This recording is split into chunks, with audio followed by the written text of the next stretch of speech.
yourself as you were. You take orders, and that was it. Was there a real sense of camaraderie with these guys? Nah, not really. Not really? Not really. You had, I had a picture of the platoon that I was in. I can't find it. I looked the other day for it at a boot camp, and I'd say the platoon, it was 36, maybe 40, maybe consisted of 43. And you had a drill sergeant, and he had an assistant.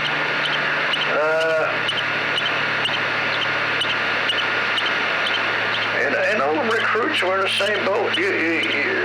That drill instructor says you squat, you better squat. and they were the boss. And if you didn't, boy, look out. The shit would hit the fan. We had a guy, his name was Kelly. He was from Chicago. Kind of awkward.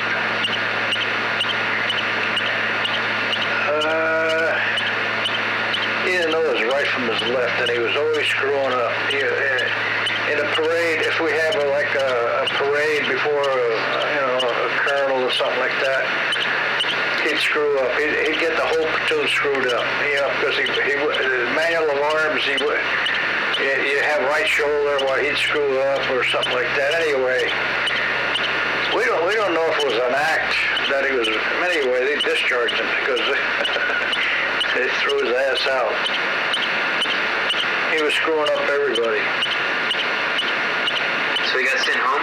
Yeah, they discharged him. I say he didn't know his right from his left. He was always screwing up everything. He threw off the whole platoon. If you were marching, you had to, be in step with everybody else, and he was out of step. And he was screwing up everybody around him. You think he was doing it on purpose to go home? I think he was just, he didn't have all his marbles. I don't even know how he got in the Marines. Really. But there wasn't too many of the guys like that. They towed the line, man, or else. So when you guys would go out in combat, it would be in this group of 43, your platoon? Always? Well, the platoon would hit the beach, but after that, God only knows, So only 43 of you at a time would hit the beach?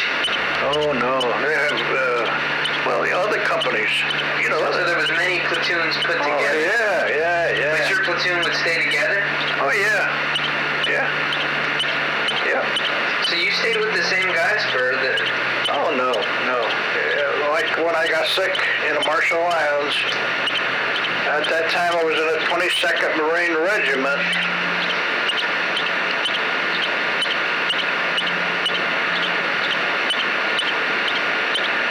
And they flew me back to Pearl Harbor, and I was in the hospital over there for 3 weeks. And then they sent me over to Maui, and I joined the 2nd Marine Division, 8th K Company, 8th Marine Regiment, 2nd Marine Division. And then after that, I think I got transferred a couple times to different outfits. But things would happen, they would never send you back to the same outfit. But the outfits were they all consisted about the same makeup of soldiers? Oh, yeah. So you guys would go out when I went to Maui, after I got out of the hospital in Pearl Harbor,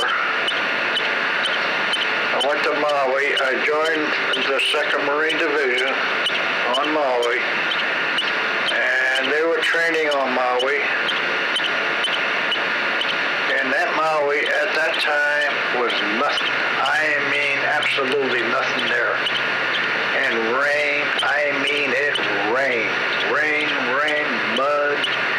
The only thing I could remember was some pineapple company there. They had, that Maui was big on pineapples. They grew a lot of pineapples. But as far as the island itself, there was nothing there. Now I look at it and I see big hotels and big, somebody saw something on Maui that nobody else did. Of course, you're in the Marines, you don't have any money and you don't have no plans for the future, so all you're thinking about is, surviving. That's it. I was sitting outside one day and I was thinking about and then that goddamn steak story came up and I said, I think that'd be good. Yeah, you don't have any other more stories like that? No? I kept wondering what the hell this guy is going to hunt up in the hills. No gun. I said, well, maybe he's going to hunt jackrabbits, And I said, well, he doesn't have a gun. How's he going to get?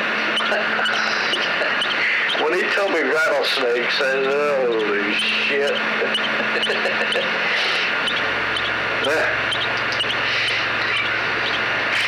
Wanted them.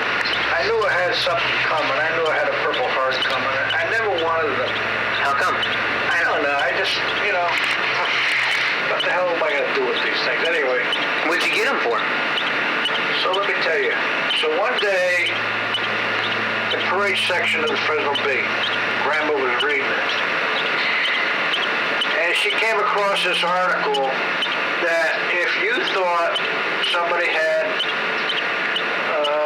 like medals coming or something like that, they had the address in the paper, the Navy Department, that you could write to, and you give them your serial number, and they'll check it out, and if you have anything coming, they'll send it to you. So Grandma says, I'm going to write to this address. I said, no, don't do that, because I don't want all that shit. No, I'm gonna do it. So about 2 weeks later, here they come in the mail. And there's another one that I was supposed to get, but they didn't have it. They told me I can go to any Army Navy store and get it if I wanted it. So what are those for? Do you know? Well, one is for the wound, Purple Heart. Yeah, I know that one. And the other one is for the South Pacific Theater. And one is for the occupation of Japan. I don't know what that is. It says what the hell they're for.